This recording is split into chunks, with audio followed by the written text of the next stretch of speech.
Okay, so this is session 8. No, this 7. is only session 7. Session 7 of the end-to-end sponsored Deming discussion group for the new economics. So we're looking at chapters 9 and 10 primarily.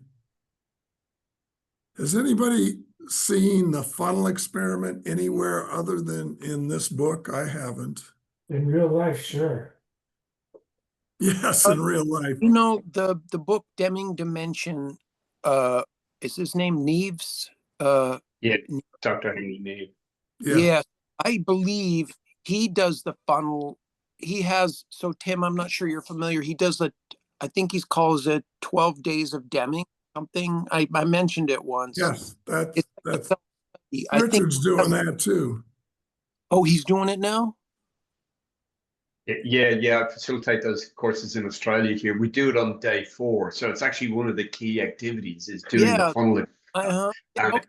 It is in there. First time you do it, it just blows your mind when you sit there and you do that. Well, for me, it did anyway. You get out to your rules 1, 2, and then you hit rule 3, and you think, "Wow, what happened?" Okay, so you're validating is in Neve's 12 days of depth, and he's got the funnel. Okay, cool. Because he does the white bead, no, the red beads. He does a variation on it too, right? Yeah. It's an activity that I guess everyone can do. So the funnel will be a 3D experiment, but Henry sets it up with in a 2D kind of format.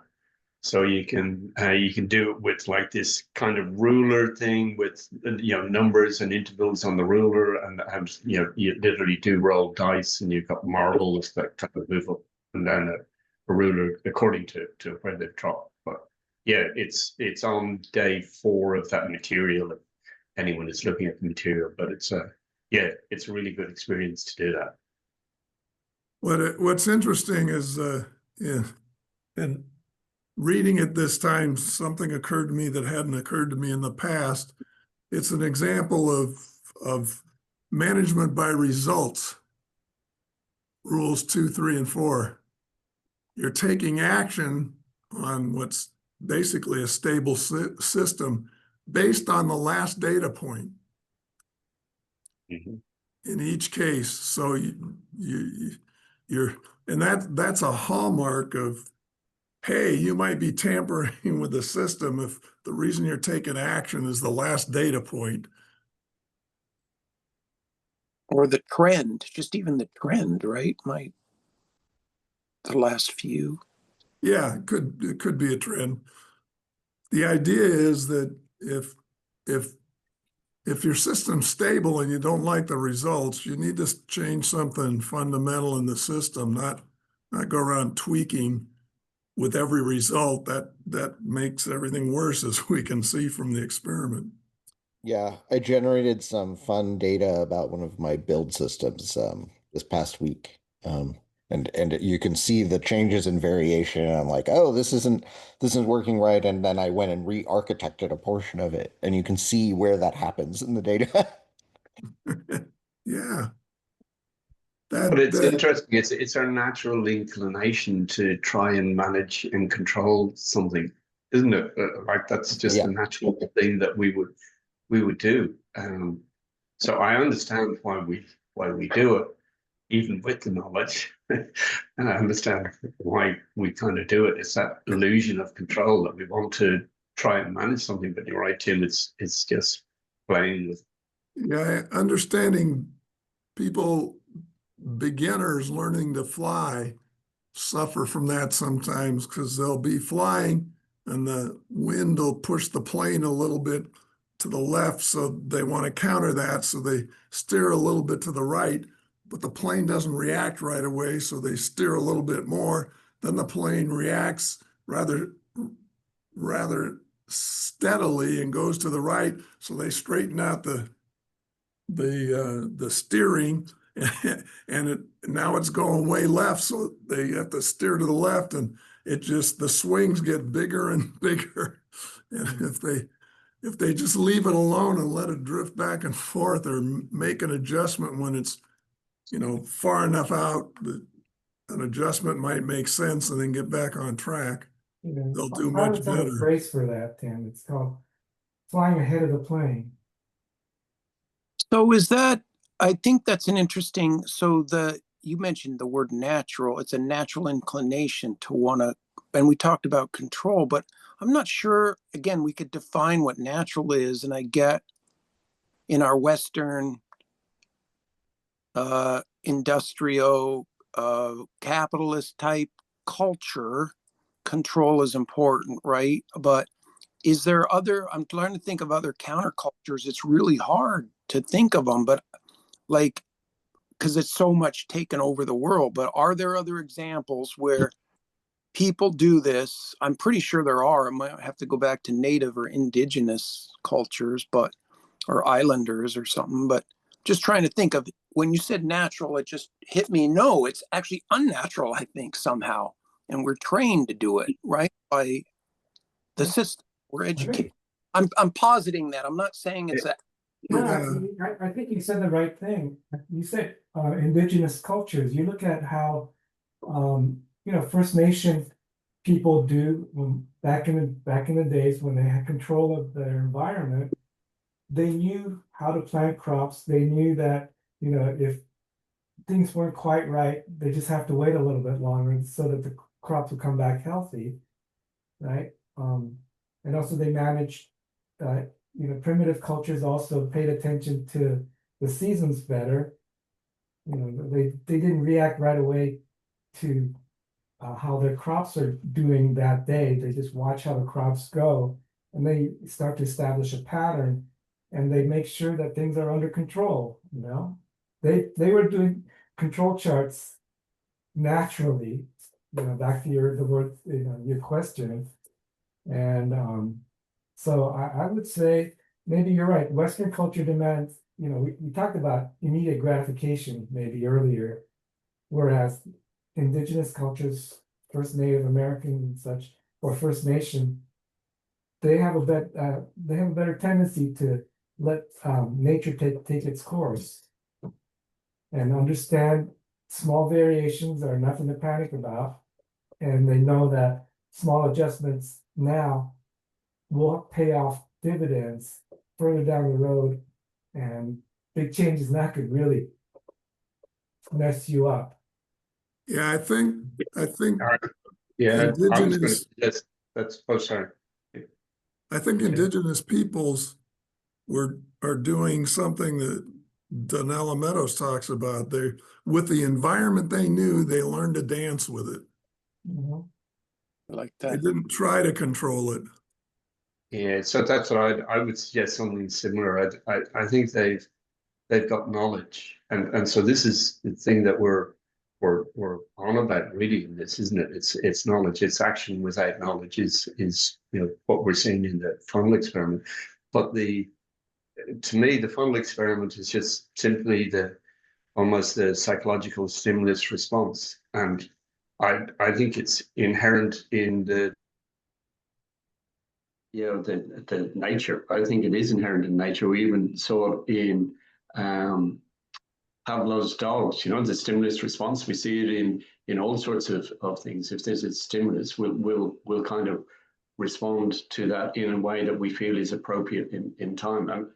And I dare say also with Tim's example of being on a plane, we bring consequence into it. So, if I've got an error on my spreadsheet, or I'm watching grass grow or something, I might have a little bit more sort of laid back approach to it if I haven't got knowledge. But if I'm on a plane and the plane's veering to the left and someone says, don't make any adjustments, it's supposed to do that. I think my natural inclination will be, the hell with that, I'm turning it right. I want to, I don't want to crash this thing.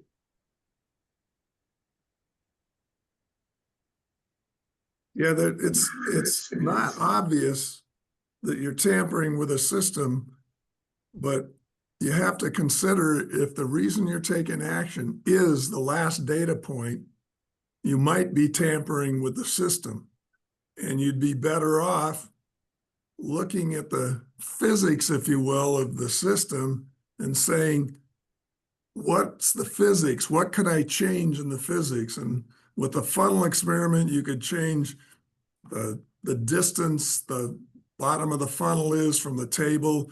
You could change the size of the funnel exit to be closer to the size of the marble so it doesn't rattle around so much. You could change the coefficient of friction of the table and the marble.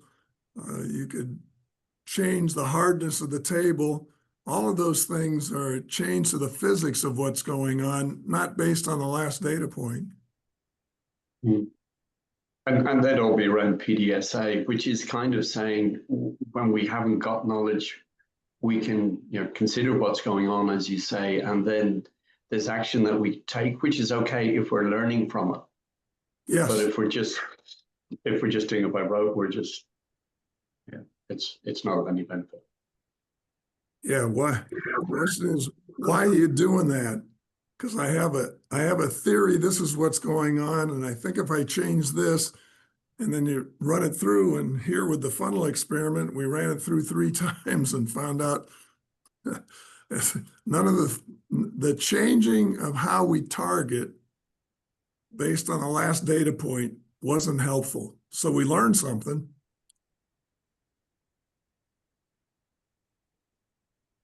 I used to tell the executives, because when somebody come up with an idea for changing a process and they say it's going to cost $12,000, they say, well, can you guarantee we're going to get an improvement?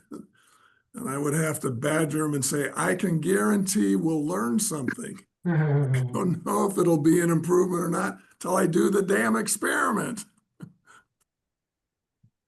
If you knew that it was going to work out fine, you would have done it already. Yes. Well, didn't you say, Tim, you said something similar, or somebody did, but it was about you can't guarantee the results, and it wasn't about an experiment. It was about and we talked about that. People don't understand that part of it, that you can't. Do you remember what you referred to?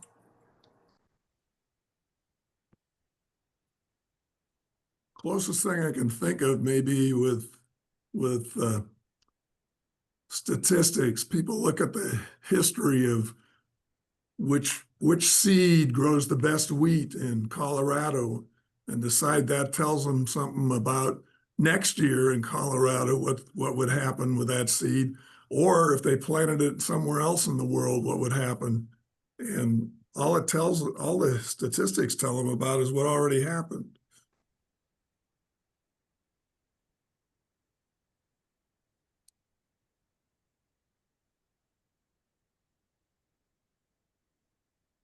Well, how about the Asian cultures? Because we were talking about the indigenous, but is that give them a leg up to, like, the whole thing about the Tao and letting things take their course? I'm just curious if that's also why Deming, what we're talking about, this is natural, in quotes, natural urge to control, whereas they get something at a deeper level, right? It's beyond, it's part of their culture, right? Just like, I'm just trying to find if that's. I think that it's been said that, the lean practitioners in Japan spend a lot of time observing nature. I didn't know that. Yeah, and even I think Bill Bellows also talks about, and it might be from elsewhere, but he talks about water logic versus stone logic. Tim, can you? I don't remember exactly the words. That's from Edward de Bono, the water logic and rock logic. Yeah. What Yeah. So is that?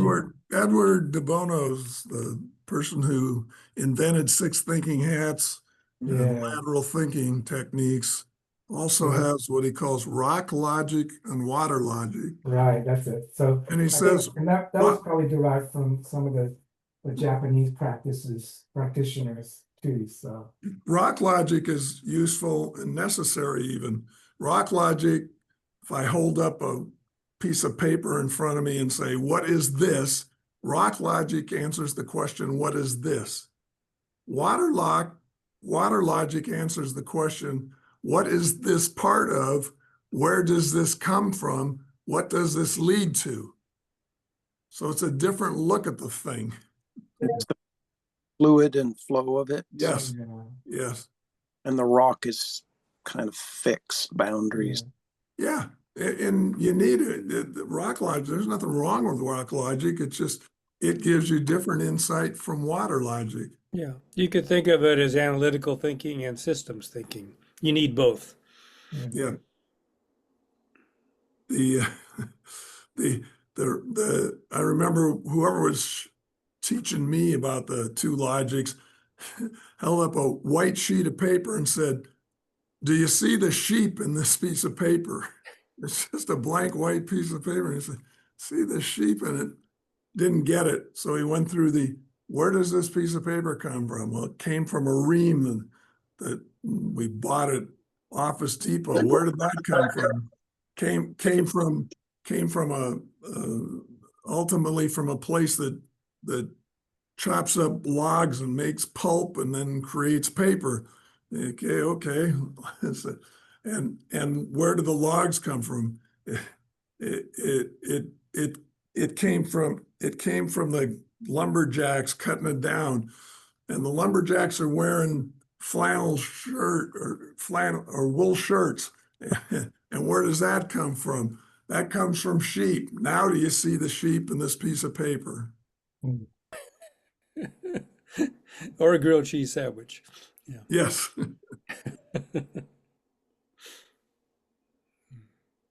I think my impression of Eastern cultures is that they have a better understanding of systems, although they don't call it so much systems thinking. It's about things are connected to each other. They seem to be much more attuned to the fact that everything's connected to everything else. Yeah, deep understanding of interdependence. And I think it is a Western feature that started to remove that, because I'm looking back at Stonehenge, and now they've got something from 9,000 years ago, very much like that, where these people understood they were connected to the rest of the universe. They didn't understand how in the way we do scientifically, but they understand all of that was connected. And then sometime, especially when the Industrial Revolution hit, we started looking at things separately and disconnecting things one from another.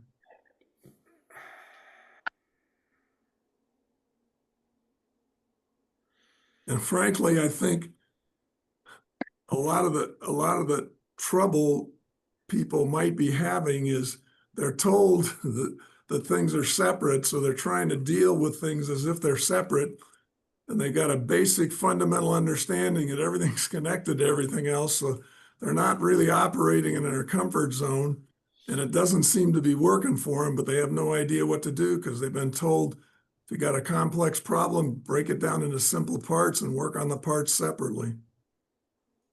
Well, right, that's a very reductionist and objectivist approach to the world, right? And that's been the Western philosophy, right? We disassemble things into their smallest constituent parts. Yep. And if you can understand it at the smallest level, then you'll be able to understand everything else, which we know isn't true. Yeah. Because at the bottom was statistics. But it works really well for Allows you to do a complicated lot. systems, but when complexity began to be the, the law of the day, so to speak, in organizations especially, that didn't hold up. But it's a hard thing to let go of, right? Yeah. Well, right, the entirety of Western civilization is like we're Well, built on that. And it's hard when you're breaking things down into pieces and working on the pieces separately to acknowledge and recognize the effects of interdependencies. And so stuff happens, you don't have any way to explain it. You have no idea that it's going to happen. And yet the system thinkers tell us over and over again, making the parts of a system better don't make the system better and frequently destroy it. So for the funnel exercise, then, that if I'm catching it, because it's been a while since, it's been a couple of years when I did that exercise as part of a self workshop from the 12 days of Neves's, right? Henry Neves, that's I think is his name. Yes. And if I recall, it was basically the funnel. It's very simple, but unless you change something in that, like the funnel or the cart, right, how the marbles land, or it doesn't, no matter how you move it, right, you're just tampering. Is that kind of the takeaway there? Yes. Management by results, tampering with a stable system. So what, I know, Richard, you're working, I don't know if you recently did it. So what could you do to get the marbles more on target that like we could do as just a simple experiment? Is there anything? Yeah, just stop tampering. So You just know, the funnel experiment was showing that the less tampering you did, the better the grouping was. Yeah. And so that's what the lesson from the funnel experiment is, to get us to stop tampering. And I guess the discussions that we tend to have when we're talking about this is that in many workplaces, can you imagine like you're heading up, I don't know, the sales team, and the figures are going south and they're looking pretty bad, and the boss comes in and says, "What are you doing about it?" Well, I'm doing nothing. It's kind of the expectation is that you got to do something. You can't just let these things go to pot. Yeah, don't just do something. Sit there. If you have a recognition of the distinction between common causes of variation and special cause, if you've got a process that's you only see common cause variation present, but you don't like the result, then you need to get into a plan, do, study, act cycle and say, what could I change? Come up with a theory, plan what you're going to do to test the theory, conduct the test, study the results, what you did, how complicated it was, what you learned, and then act to either adopt that change or run it through the cycle again a little differently, tweaking something, or throw it out and say, this ain't going to work. We're going to need to try something else. And the things you could try with the funnel are lower. I think it's the directions are hold it 10 centimeters from the table. You can lower it to 2 centimeters. And then the other suggestion is to swap out with like a felt tablecloth or something like that. Yeah. Or you could, as I mentioned earlier, you could change the hardness of the table, or you could change either the table or the marble, change the coefficient of friction so it doesn't move as far when it starts to go anywhere. So you're looking at the physics that causes the marble to do what it does, the marble and the funnel and the table together, and then saying, what can I change in the physics? Come up with a theory, a way to test the theory, run it through the plan, do, study, act cycle, and either elect to make a change based on what you learn, or leave it the same, or try something else in a plan, do, study, act cycle. So you're always working from a learning perspective. What can I learn? And after I learn that, what do I want to do? Whereas when you just take whatever happened last time and adjust the funnel based on that, I don't know what the hell you learn. And the first part of that learning process per the funnel experiment is to understand, is the process stable or not? Regardless, or in my opinion, regardless of whether you appreciate or like the results or want the results or don't want the results. How is the process running?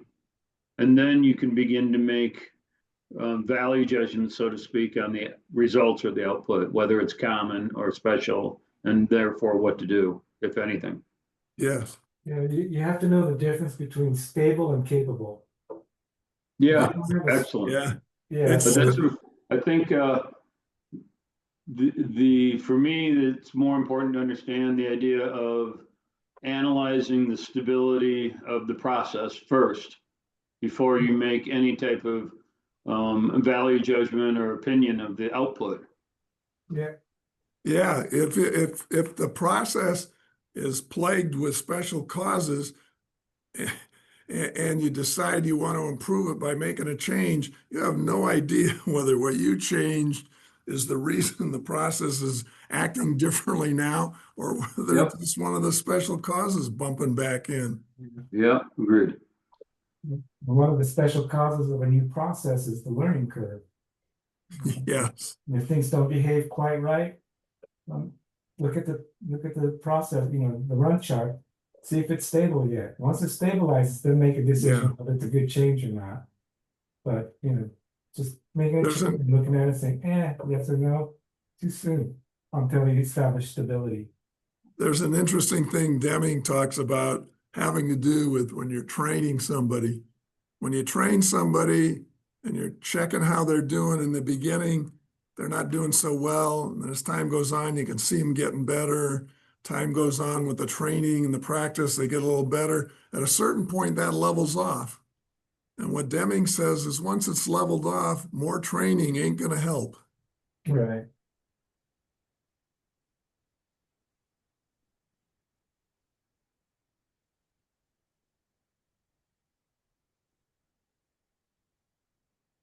So Yeah, what it's about you? always trying to learn more. I mean, that's really what we're about, isn't it? Always trying to learn as much as we can about what it is that we're managing.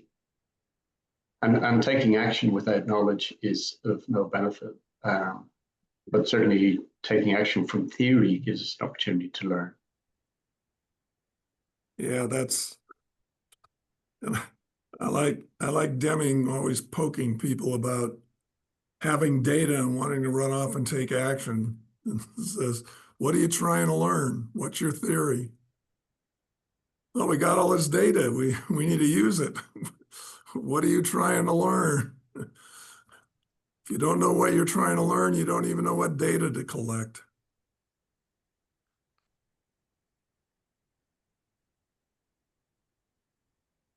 How about chapter 10, some lessons in variation? Love it. Yeah. I like the fact that Deming, one of Deming's people who worked with Deming quite a bit, his son at 11 years old, without any special training, intuitively figured out that there was common cause variation and special cause by plotting when his bus arrived and noticing 2 points not very close to any of the others. And he's got reasons why those points were out of whack. Special causes.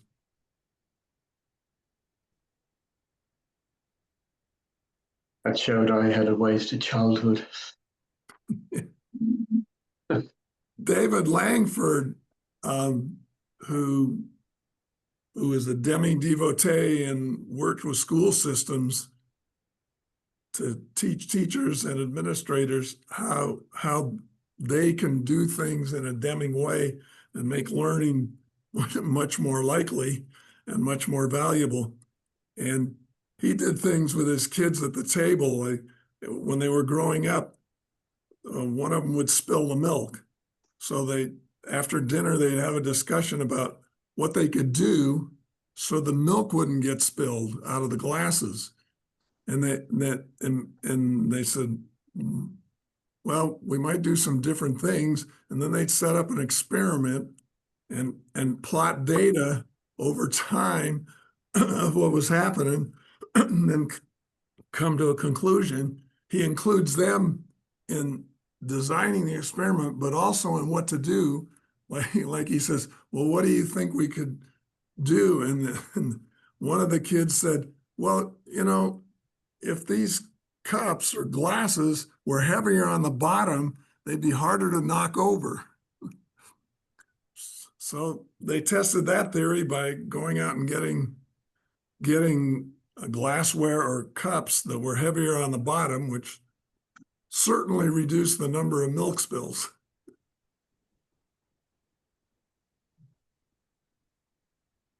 But I love getting the kids to plot the data. Where was the cup on the table when it was spilled, et cetera, et cetera. And a spaghetti diagram. Kind of reminds me of like the quote on it's page 149. It says, one necessary qualification of anyone in management is to stop asking people to explain the ups and downs that come from random variation. Yep. Like asking the child to explain why the cup spilled every time, you know. You're legally obligated, if you're a public company, to give reasons every quarter as to what happened. It's in the law that we're going to tamper with the system. So maybe the proposal to have those happen less frequently is a good thing? I don't know. I'm not convinced looking anything on a quarterly basis tells you much. Well, I mean, it might be interesting. Like, if you looked, right, it's not like companies are required to produce standardized measures. Like, right, it's not like those filings have standard structures other than like some share price information and some like pricing data, right? It's not like you have data coming that's in a normalized form that you could look at, like, say, the 10K for a company over, you know, dozens of years and be like, oh, look, you can like see how these are changing over time. I think you'd have to like do analysis of them to like try and extract common data from them over time. I don't think they're structured. When Rocketdyne was part of Boeing, the guy that was the head of space and communications, Jim Abba, would report every quarter on the margin, whether it was up or down from the last quarter, on the revenues, margin, revenues, maybe expenses. I don't remember. There were 4 things he reported on. And I remember reading like 3 reports in a row, and he was explaining the up or the down in each case. And I just couldn't resist. So I went back 24 months and plotted the data on each of those curves. And lo and behold, common cause variation in every case except one, revenues. There's a steep jump in revenues, and then it stabilized again at that higher level. And I went back So what contract did you guys win? Well, that's what I went back and looked. And what happened is Boeing had acquired Space and Communications, had acquired Hughes, which is right down the street from us here in Canoga Park. They had acquired Hughes. So their revenues went up. What I found fascinating is the variation in the margin didn't change. It was still the same plus or minus 2% or whatever the number was of variation, which told me the 2 companies obviously did business the same way, because that part didn't change. The income changed, but the amount of money you're making on the income, the percentage stayed the same. And yet, if Jim would have gone with a report that says the numbers are different, but it's the same result as it was last quarter, they wouldn't have bought that.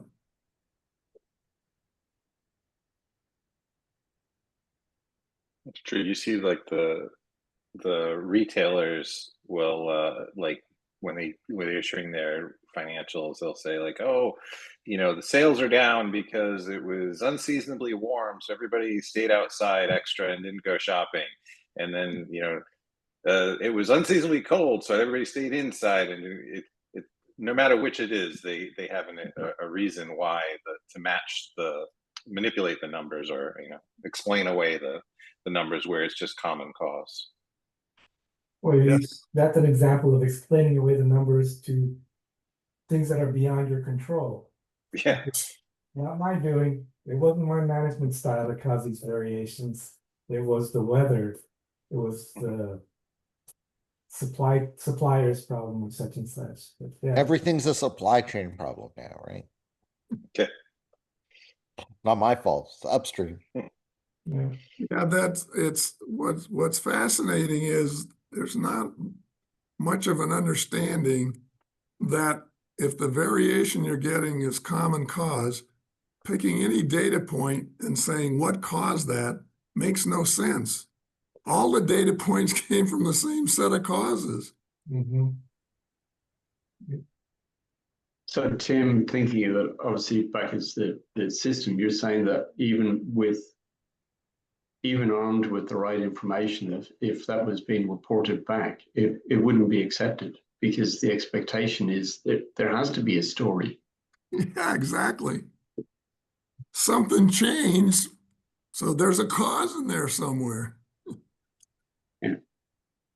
And the serious implication, I mean, is this investment? Is that what the implications is? Share price? Is that the sort of thing that you're talking about, be the consequences of the type of story that's told, or the believability of that story? Is funding change as a consequence of that, or what happens? Talk about a complex system. We call it the economy, but it's really what's going on in Wall Street, which is part of the economy, I guess. But for some reason, the public corporations are required to submit that information.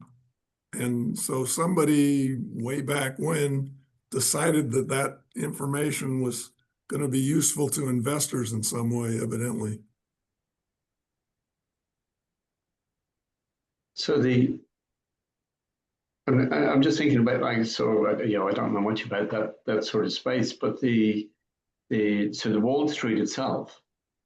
So do they actually have an incentive for there to be all these complex stories, because it means there's a lot of trade traffic? Is that an implication of that as well? Or do they want the truth?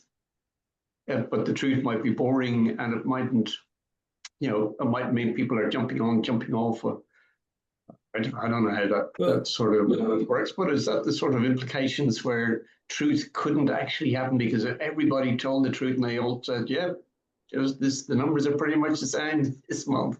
They'd all have to go home. Yeah. So are we whipping up the frenzy? That's I guess, because we all talk about, and Steve, you said it yourself, about the complexity of all these systems.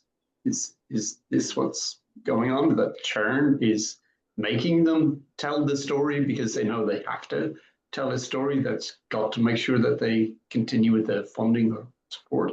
Yeah, I think that is part of it. I think it's another aspect of the illusion of control that, if we can think we find a cause, and then sometimes we get lucky and there actually is a relationship there, and I make money off of that, that reinforces my belief. Yeah. And maybe if I don't make money and I get it wrong, my belief is, well, I just, I got it wrong this time, but it's still, I'm still trying to refine my skill in reading the information that the information I think I have. And I think that just reinforces over time, even in the face of massive losses. There's enough, occasional individual success, perhaps due to insider trading, and insider information, which we have seen just massively here in the last 9 months, 10 months, where there's this announcement about something that's going to happen, and you can hear the rats scurrying in the walls, and then, you know, whatever it is, price goes up or down, and the next day, like, oh, just kidding. But the money's been made, right? And so there's, you know, that's ripe for the manipulation. Yeah. On a normal day on Wall Street, the trades are no different than the red bead experiment. Yep. And so, you know, some people get lucky, some people don't, but I think there's this tendency, the more information I have and the more complex the model that I create, and then somehow I get lucky, well, geez, that guy must have been effing brilliant. He's a Wall Street genius. And Right? then, Haven't we done studies, right? Right, fund managers, right, have been found to be like way less good than just doing things like invest in every stock in the entire exchange and just do that. right. And I think Right, which is generally what index speaking, funds are. yeah, you just bet on the market. You don't bet on individual stocks, Yeah. and you're just fine. You won't have these wild variation, but you'll have a steady increase in your net worth. Yeah, it's very boring. Very It is boring very investment strategy. Yeah, But, hard to sell that as a service. Right, and that's part of it, Steve. I think the more information you throw out there and the more complex the models that these, you know, financial experts build, that creates a little cottage industry that says, this model will make you effing rich. Come, let me manage your money. And they might get lucky, but in general, they're just gonna follow the market. And these little wild variation, when there's a wild variation that goes up, good for you, special cause. But you were just lucky, wasn't your model.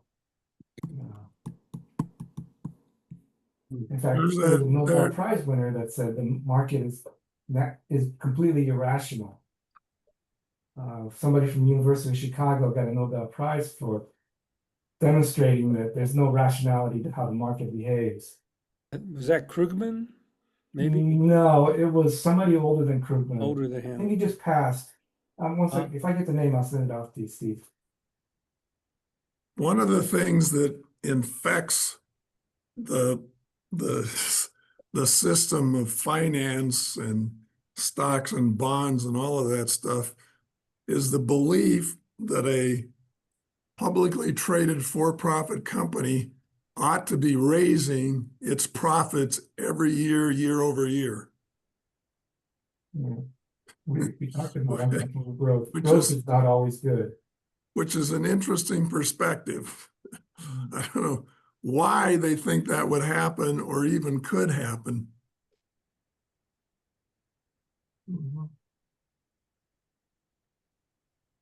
Maybe investors see themselves as special causes, and if I invest in this thing, then damn it, it should do better or do well. It did happen. I got one example. Enron. Yes. Yes. He paid expectations for a long time. Yeah. And then to keep meeting expectations, they started cheating. Right. That's what's interesting too about the stock market is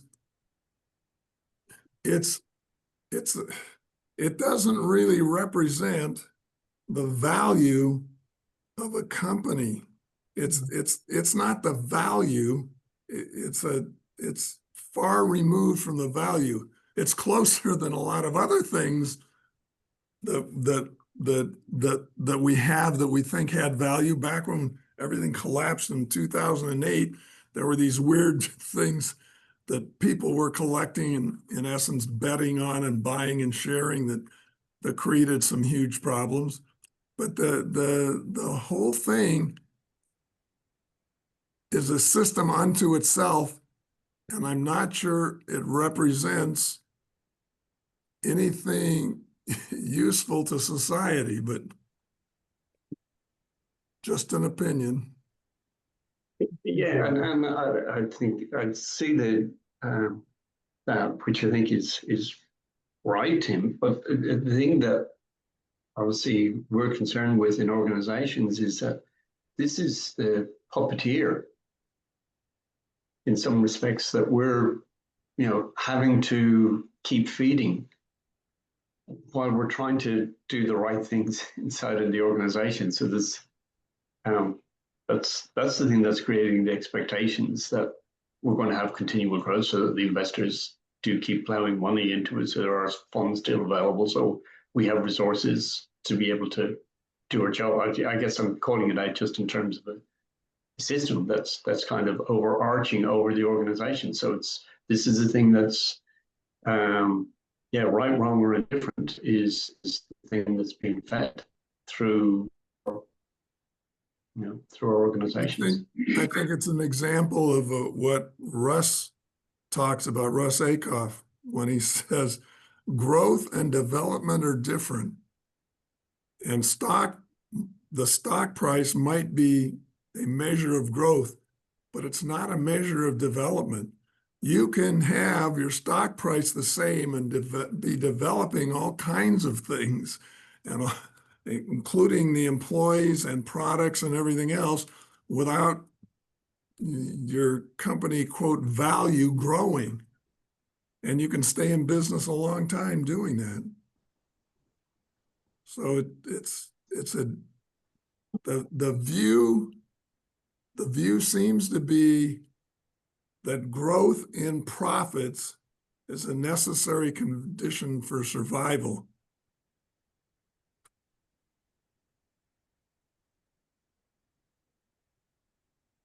But growth isn't a guarantee of survival, and it isn't even a necessary condition. As long as you continue to develop things, new products, new services that you can market and make a profit for, you don't have to grow in the sense of getting bigger and bigger and bigger. What you're doing is developing, which is different. And I think Donella Meadows wrote a book. I can't remember the title of it, but it was something to that effect, that we can't have endless growth. But we've got a finite system, and we can't have infinite growth in a finite system. Exactly. But see, I don't remember if it says anything about that in Systems Thinking, a primer, or whether it's one of our other books.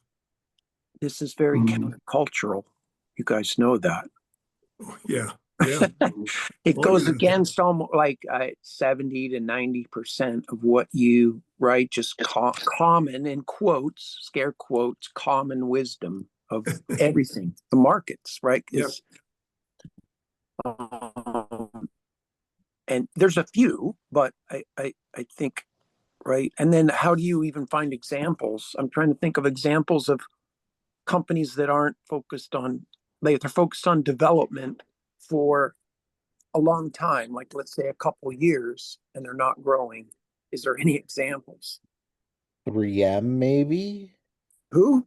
3M feels like they're like a research shop, right? That they basically are pouring money into researching things and then trying to productize the things that they research. But it feels like companies have gotten really far away from that, right? Bell Labs was probably an excellent example of a piece of an organization that was focused on development, right? AT&T, I guess, or the Bell system were very focused on how do we build out this system for people to make calls to each other and communicate with one another. And they were like, oh, we need to do this fundamental research on things. We need to like actually build the stuff. We need to get the government to give us money to expand the network, right? And then they got stagnant in some ways, and then they got bigger than the government, and the government got jealous and broke them up. Depends on your perspective. But like then we were doing things like preventing them from getting into new businesses, right? They invented Unix, but then were prevented from commercializing it, right? And like, was that a good move for everyone? I don't know. We spent many years doing lawsuits about it. So good for lawyers. Yeah. Yes. There's growth somewhere.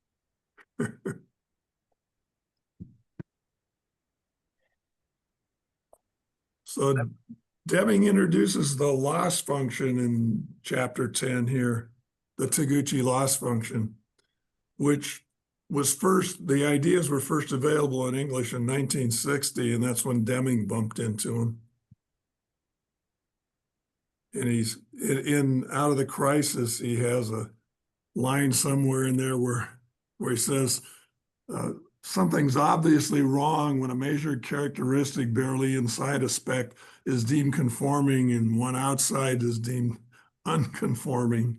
He says that the concept that everything inside the spec is all right and everything outside is all wrong does not correspond to this world.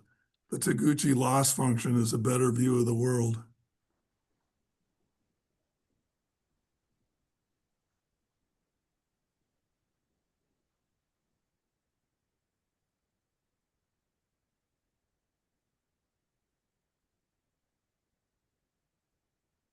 This chapter also, he has examples with the salesman of recognizing how to use variation and an analysis of it in the management of people. When he looked at the two salesmen, one of the guys is bad at selling both product A and product B. One of the other guys is bad at A, but doing okay on product B. And the other 6 or 7, however many there are all within the 3 standard deviations of each other. Yeah. But even with that special cause acting, Deming had a question for the guy.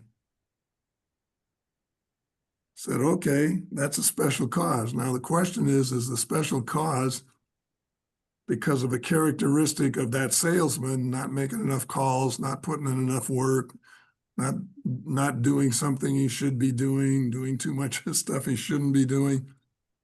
Or is it his territory? And I don't know the New Jersey area, but I looked it up years ago, and when Deming wrote this in 1990, Camden was not a very nice place to hang out in, and certainly the people there didn't have very much money, and walking the street wasn't a good idea depending on the time of day or night. So when he found out the guy's territory is Camden, the advice he gave to the manager was, maybe you ought to give up selling in Camden for now, and find another place. A salesman may be a great salesman if you give him a good territory. Yeah. I worked for a software company, and the sales rep that worked Central California, he was #1 salesman quarter after quarter, year over year. Surprise. And there's some poor guy whose territory covers like Central Valley of California, where software demand is not that tremendous, and he got crucified, every quarter when his numbers didn't come in. Well, what do you expect? If you really think this first guy was so good at sales, put him in Central Valley in California and see what happens. But He'll see a lot of farmers. Golden goose. Huh? Sorry, Kim? He'll see a lot of farmers. Yeah, he'll see a lot of farmers. And anyways, that was just I've seen it happen in real life, and it's really disappointing because this guy's given all the accolades. He just got lucky. He just landed the golden goose, and other people are getting crucified on a monthly, quarterly basis, and they don't last anyways. I mean, they know when they're a victim of special cause variation, that when the management doesn't understand such things, and they just take off. But yeah, I've seen it happen in real life. The red beads strike again. Yep. In our sessions, Dr. Jackie Graham shares a story, Joshua, where one of the sales guys kind of makes himself the golden goose because I think for 2 years running, he was like the salesman of the month in this organization. And the owner of the organization couldn't understand why this one particular guy, he always had the best sales figures. And he came to find out, somebody said to him, if you want to find out, just go down to the warehouse of a Friday at the end of the month. And so he goes down to the warehouse on a Friday and he sees this sales guy handing out slabs of beer to the people inside in the warehouse. So the thing was, they were always saying, you know, anything that this guy orders, make sure it bypasses the queue. It goes straight out to this sales guy. He always gets his stuff on time. Customers got to understand, if you actually want it, you order it with this guy and you'll never have a problem. And so, you know, he was working the system. Yeah. It's like cannibal, right? He was cannibalizing his other sales. Yes. Sound. Yeah. I use the word cannibalizing, but it sounds like that might apply. It is. That's pretty brutal. That's brutal. Yeah. Well, right, isn't this why we're supposed to use like salaried pay for our sales forces now? Right? Isn't that the Yeah. reasoning behind it? Rob Roden, who was running a company, decided he was gonna go more Deming like and eliminate the salesman getting paid commissions. And everybody told him he was crazy. His salesmen will all leave him. All hell will break loose. And it turns out by doing that, for the first thing that happened is as soon as he did that, all this inventory that had been stored in salesmen's trunks and garages ended up coming back into the plant. And the guys didn't used to cooperate with each other because they had different areas and there was, you know, they didn't want to let anybody else sneak in, but they were getting paid good salaries and the firm was able to sell more product and the guys were able to offer better service to everybody. And so Rob Roden was sold on doing things without commissions and making sure people were paid properly. I think Rob might be mentioned in this book. I don't know. I remember he gave a presentation in one of the early End-to-End conferences. Is that the furniture company?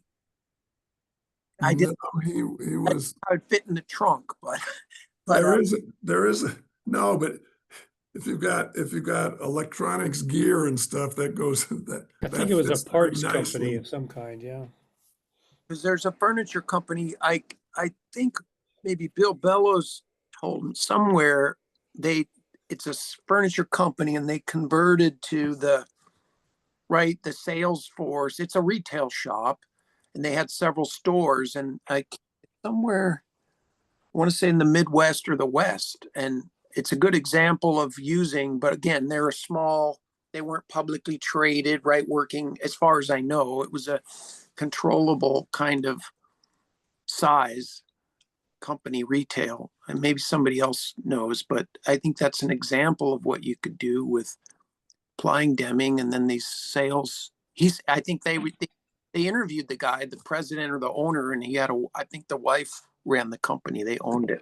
You guys know what I'm talking about? Yeah, Scott, that's from day 6. That's Gallery Furniture. And Mac is the guy. Mac is the guy you're talking about. Okay, so I must have got that then through Neve's 12 days then, because he probably was a student of him. Okay, so that's in there, and he even had. I seem to remember seeing videos and stuff of it too. Yeah, they're still going really strong. I guess the moral of the story here is it shows that's not an isolated incident. That's again human practice, irrespective. If you put those conditions in, doesn't matter what the business is, similar things will happen. Are you, Richard, is it something you do on a recurring basis, the 12 days of Deming, or is that a one-off? Yeah. No, we do it recurring. We're next one is we're taking a break until February is our next one. But yeah, we do that. And I kind of need to keep doing it to keep learning this stuff. So yeah. That's a funny thing. When you do those things, you learn a lot. The people that are there probably learn something too, but is trying to help them learn teaches you a heck of a lot. And then the company you, Richard, kind of you unlearn it, right? Because you're not. I assume most companies don't apply that much of Deming, but maybe you're lucky. the company you're working at, Richard? Yeah. So I think the thing about the learning is that it's not just the learning. It's this illusion of knowledge thing, I guess, really gets me. We think we know an awful lot more than we actually know. I value learning from everybody. It doesn't matter where they are. As much as you can take in, you realize, oh, I didn't actually have the right view on that, or I didn't have there's a much better insight that I've gained from that. So I think it's an incredible journey just to learn. And yeah, when you're working for yourself, it makes it a bit easier. Yes.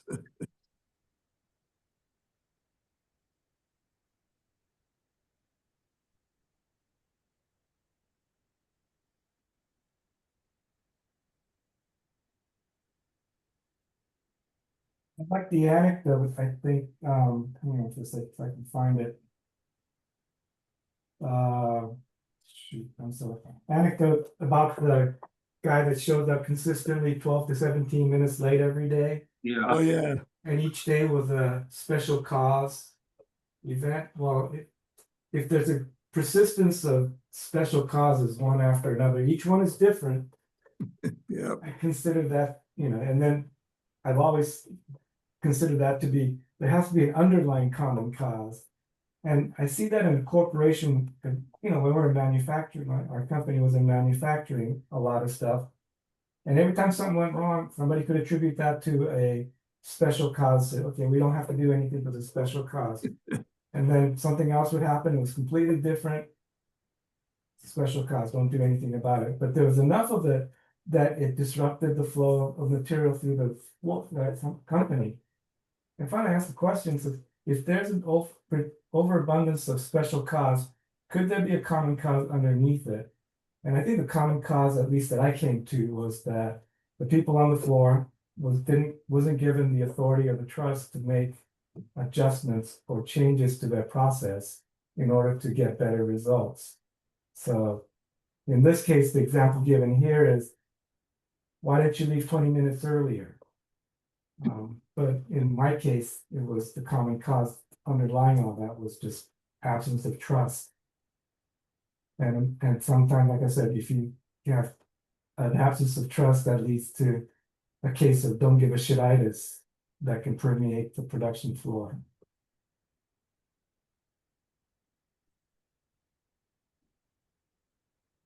Yeah, when you set up competition within an organization or a system that's not an organization, even a mechanical system, if the parts are competing with each other, the performance of the system is going to be subpar.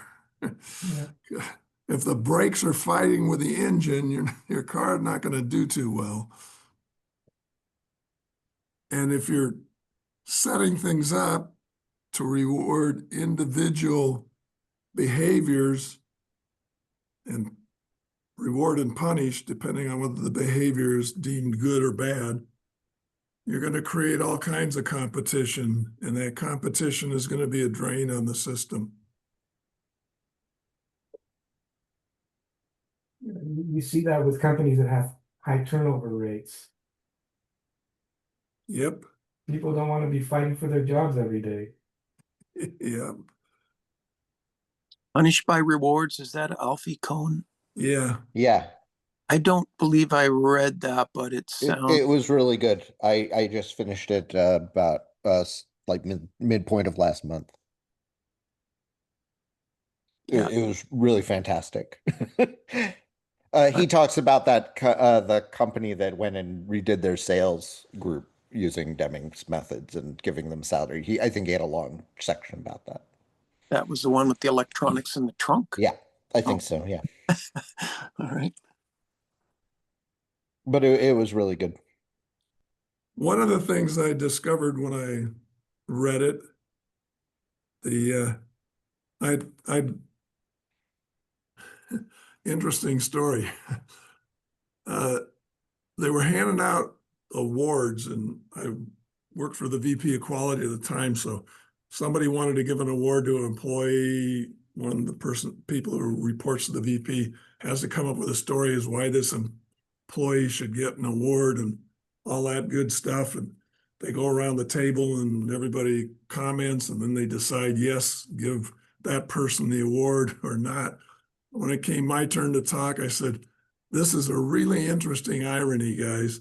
You are about to give an award to somebody who loaned me a book to read called Punished by Rewards. And what was interesting when I read the book is I thought by the title, the punishment was to the people who didn't get the reward. Now they feel bad and upset and all that. But what Alfie points out is all the studies show that you can easily give in to external motivation and lose the value of intrinsic motivation and the joy in learning. And so not only are the people who don't get rewarded punished, but the person whose intrinsic motivation is lessened because of all the extrinsic extrinsic rewards he's getting. That's a loss for that person. It felt very like a very challenging thing to deal with because of the way the economy is structured, that for the most part, you need to have a job or something that pays you money, like to live, right?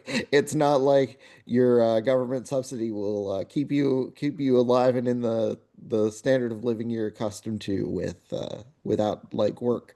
And so that it's hard to like get yourself away from the extrinsic um motivations and keep yourself in an intrinsic motivation frame. I don't know. Like the society has been structured such that this is hard to do. Oh yeah, the society doesn't help with intrinsic motivation, and you have to be aware of what it can do and the value of keeping intrinsic motivation. Alfie told a story about when his daughter runs up to him. She's, I don't know, 4 years old, with a picture she just drew. Says, "Daddy, Daddy, look what I drew." He says, instead of treating her like a dog and giving her a little treat, he asks her questions that take her back into the process she was doing. Said, "Oh my goodness, that looks nice. What was the hardest part of that to draw? What was the most fun part to draw? What did you like about what you were doing the most?" So he takes her, he gives her the pat on the head that she's talking to daddy, so it's got daddy's attention. But he takes her back in to the joy she had when she made that picture, so that reinforces her intrinsic motivation. It was a fabulous story.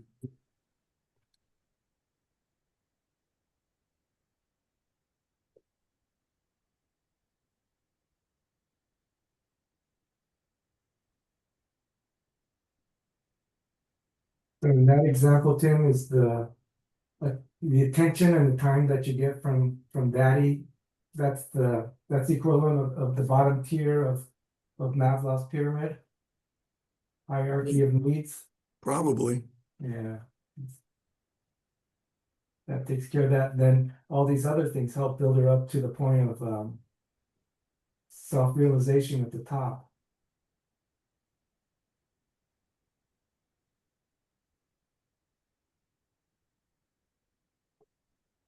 The interesting thing about, Employee of the Year awards and things like that is once you get it, what's the motivation for trying harder next time? Because you know that once you get it, you're not going to get it a second time in a row. You're going to pass that around to the next person. So maybe I should just tap the brakes a little bit. And that destroys the intrinsic motivation of the recipient.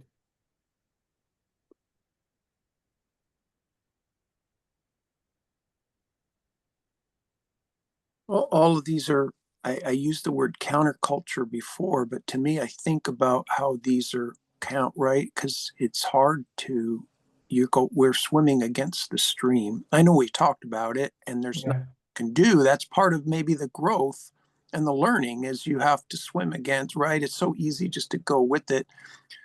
But when you do see it, like in the workplace or whatever, I think we see the human, I guess that's the understanding psychology, right? The piece where you see there's something more, and Richard used the word natural. There's something at the fundamental level, maybe that's even deeper than just Western culture, where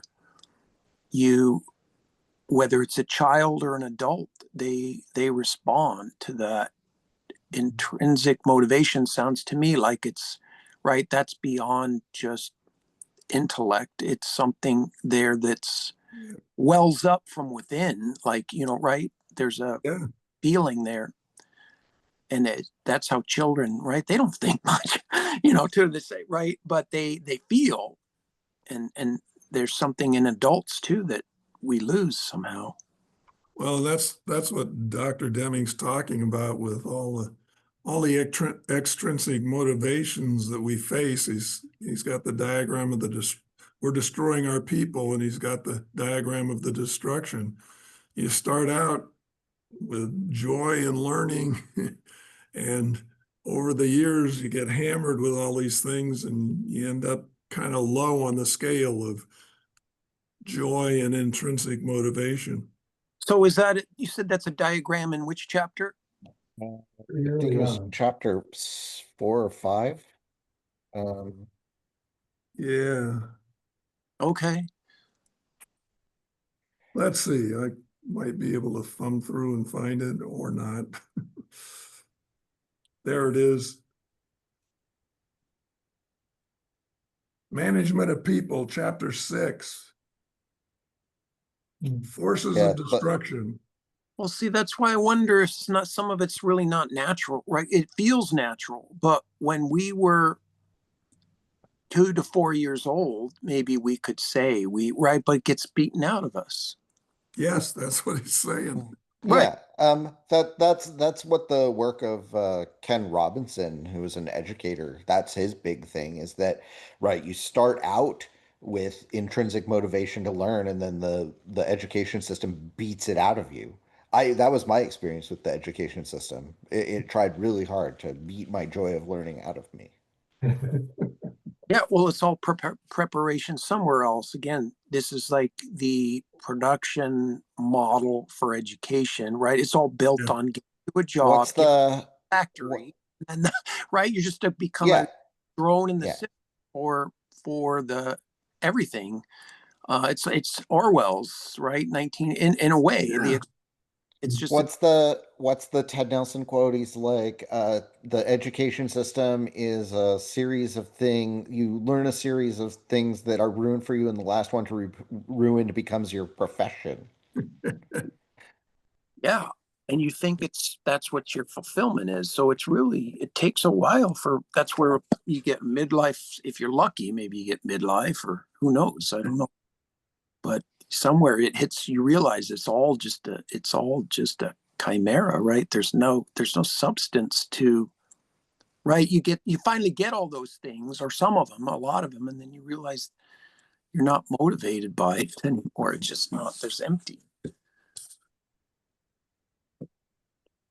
Yeah, I think it's interesting that Deming was, talking about this back in the, 89, and here we are. It's no different, is it, in 2025? Nope. It all holds true. I read something or heard something recently saying that there have been some sort of creativity test done with graduating students from university, and it was something like 2% of them were considered to be, creative. I don't know if genius is the right word, but they were certainly in the highest percentile in creativity. And they did it with 4-year-old kids, and 98% of 4-year-old kids we're Yeah. at the same sort of threshold. Yeah, it's So- for it was a test of divergent thinking, I think. Sir Ken Robinson talks about this in one of his talks. And he's like, what if I told you, like, Ray's like, what if I told you that, like, these people scored like 98% and you're like, it could have gone the other way. They could have gotten better at it, or like, or worse, right? It's highly amusing. They did a RSA animate of his talk, and it's cute. So Hey, you must take a look at I'll that. send you a link. Well, it's cute and it's depressing as well, but It's cute but depressing. Well, that's the problem, is that this stuff is a little depressing. Well, but yeah, well, like, it's gotta be aware that's part of the don't, and then face it, right, and not run from it, and then you can deal with it, right? It's kind of like the 12 beginning of 12-step program, but it's harsh. It is, and that's probably one reason why there's 8 people on the call, right? It's not a it's not a mega church here, but yeah, it's hard Yes. swimming against the stream. But you guys, I think everybody's here seeing that when you do it, there's other rewards. I don't know, intrinsic rewards. Maybe that's something out of, right, the Deming itself. I'm not sure I could say I got as much money, right, as I got more intrinsic rewards from doing this kind of work. I don't know. It's hard to say.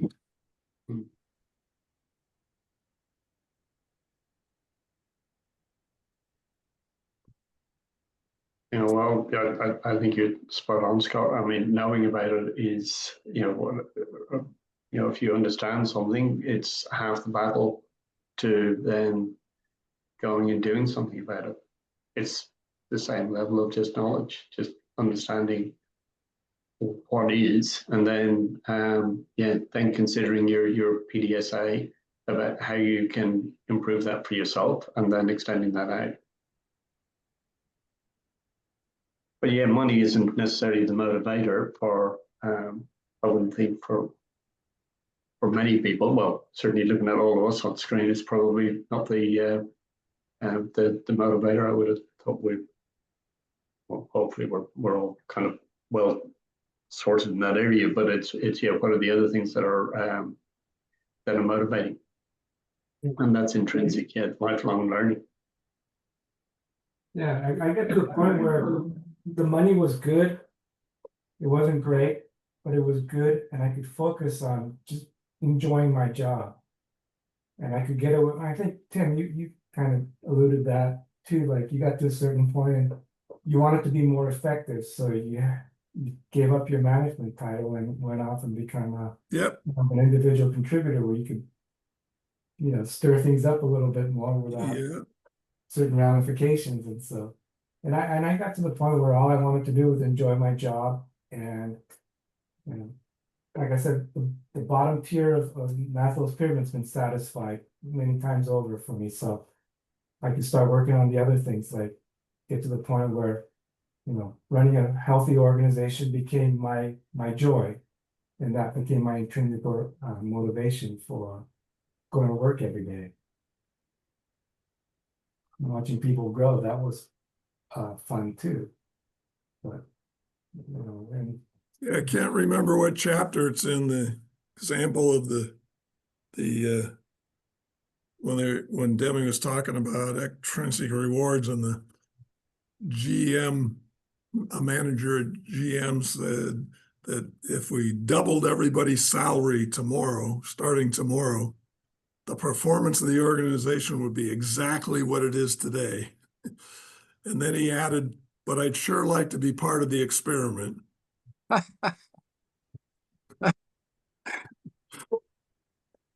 that was one of my guys who's complaining that I didn't get enough money at an annual review. I said, okay, I'll double your money, I'll double your salary, but you can't work for me, you work for somebody else. And I said, no, I'll stay here, you cheap bastard. Well, certainly money is one of the things people work for, but that's lower on the scale of motivation. Once you got a certain amount of money, they're to be motivated, other things have to come into play. And if you're having joy in work, then you're not running around looking for somewhere else to work, even if you could go over there and make more money. Yeah. And there's a certain point where the money is good, but the amount of pride you have to give up becomes like the trade-off that you, and then sooner or later it becomes prostitution, right?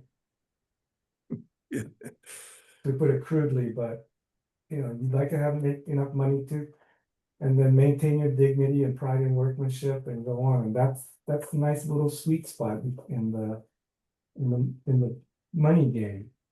And if you keep going up and up, money's the biggest motivation for you. Sooner or later, you're just going to find yourself being absolutely miserable. At least that's what I've seen in some cases. I don't think I've ever seen anybody get wildly rich and be wildly happy at the same time. I could do it. Say that again, Steve? I know I could do it. Steve is wearing the black turtleneck like Steve Jobs. He's even Well, not quite if you could read what it says. I won't share it right now, though. I had a peek at it earlier, Steve. It's just yeah. I wore that through Costco today. That was interesting. Oh, man. Costco's always an interesting experience. I have not been to Costco in a really long time. Costco might be an okay place to wear it, but you might not want to wear it at Home Depot. Yeah, that would be an interesting experience. I might try that one. Yeah. What city are you, Steve? I'm in Olympia, Washington. Oh, okay. Seems like an interesting place to live. Yeah, but Home Depot is Home Depot. Yeah. And it's hard to, well, who knows? We don't want to get into that right now with 7 minutes left, but I love your t-shirts. yeah, try to wear something provocative every day. I used to wear a t-shirt that had the decryption algorithm for the DVD encryption on it. Oh, excellent. That was pretty subtly subversive, I imagine. Yeah, and I wore it to the first meeting of the class, an internet law course that my college was offering. Oh, dear. Very good.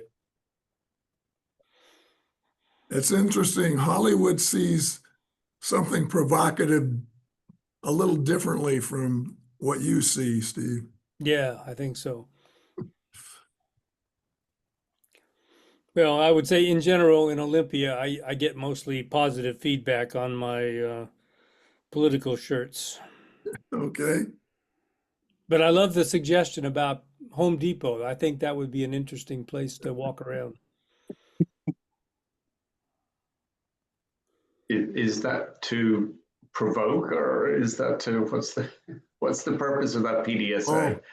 That PDSA would be to see if the population of Olympians who are found at Home Depot, including the workers, are any different than the folks that are at my gym, for example. Home Depot's making a lot of news out here because when ICE agents are supposed to be running after all the rapists and murderers and drug dealers, they're searching the places near Home Depots where all these day laborers are waiting around to see if somebody will come by and give them a day's worth of work. Yeah, and they're all, of course, largely people without documentation. So, and Home Depot, basically puts up with that shit. They don't stand up for anyone. So ICE is out gathering all these people, and their count of how many illegals they've grabbed goes up, but the number of murderers and rapists and drug dealers they've captured doesn't seem to be going up. Yeah, but we're getting rid of all those roofers and gardeners. Yeah. And that's one of those things where management by objectives goes completely bonkers. Yep. I mean, at the beginning was get rid of all the, criminals, but then somebody said, no, don't worry about the criminals. Let's just go for numbers. There's not And our enough criminals. objective is- Huh? There's not enough criminals. Yeah, there's not enough criminals, so let's just Illegal, right? That's a crime. If you're not following, that's my logic that I see is simple, right? It's very basic, right? It's like, okay, if you didn't file your papers, and of course, right, probably a lot of the people who make these claims also, if you check their tax returns, they might be skipping some things. Or Sure. I'm just sharing if they're illegal, that's enough, I think, to say they're criminals. No, I think they're a critical part of the economy. Yep. Don't eat tomatoes anymore. if you don't Although mind. right now marijuana is legal, and it used to be, right? They threw all these things change, prohibition. Yeah. These are cults, right? So and even boundaries. Somebody set a boundary for the states or the countries, and then there's walls on some, and some are free. I've heard these arguments. It's complicated, but it's interesting. You hear the sides of open boundaries versus setting boundaries, and it probably I mean, to some extent, it's complicated because it's hypocritical. Yeah. And Well, so, and also complicated because we've refused to essentially, it feels like we refuse to actually address actual problems. We just want to address like our ideologies about the problems instead. That's much more fun. And Yes.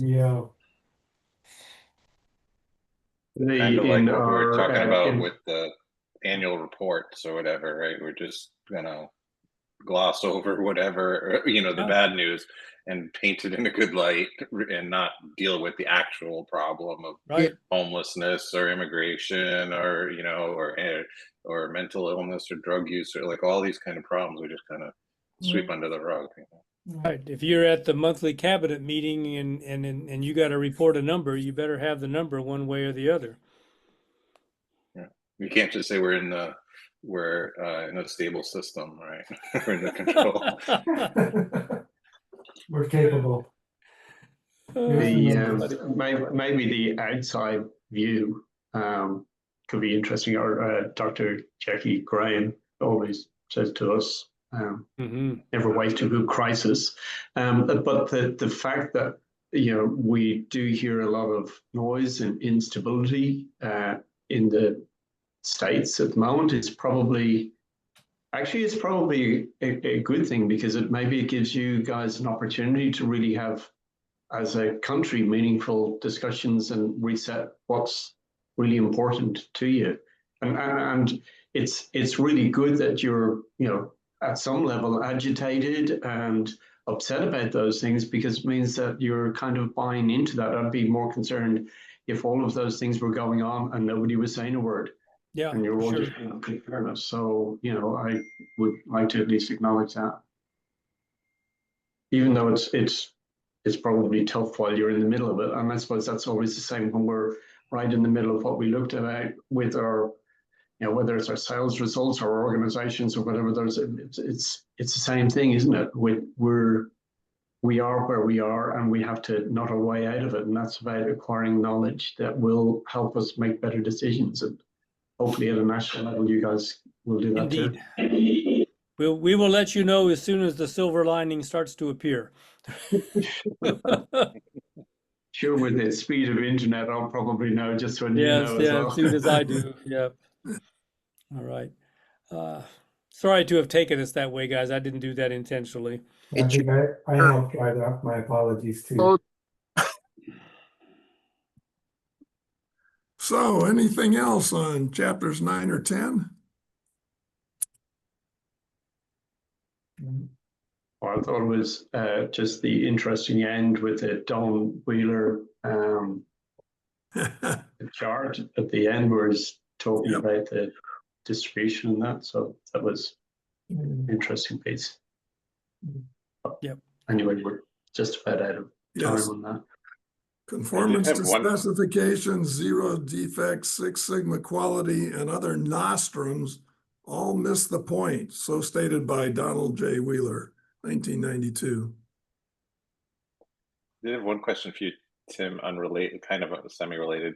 Do you have the video for last week? Since I wasn't here, I wanted to, but I didn't see it. I wanted to watch it, but I didn't see it up on the site on YouTube. Nope. Sadly, the We recording had did a not little work. hit. We had a little hiccup.